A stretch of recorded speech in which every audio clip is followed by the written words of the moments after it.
In this video, I want to talk about finding, deleting, and restoring fields within your Bubble application.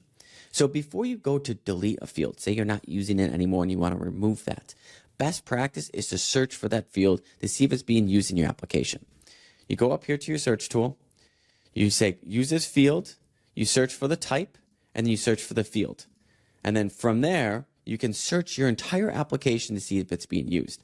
And if so, then you can account for that and make those changes before you delete that field. But let's say you've done that and that field is not being used. Well, then I can go in and I can click on the delete button and that deletes the field. But what happens if issues arise and you miss something? Well, Bubble makes this really easy. So now you click on hide or show deleted fields based on whatever is showing already. And then you'll see this deleted field here. And all I need to do is click on restore to bring that back.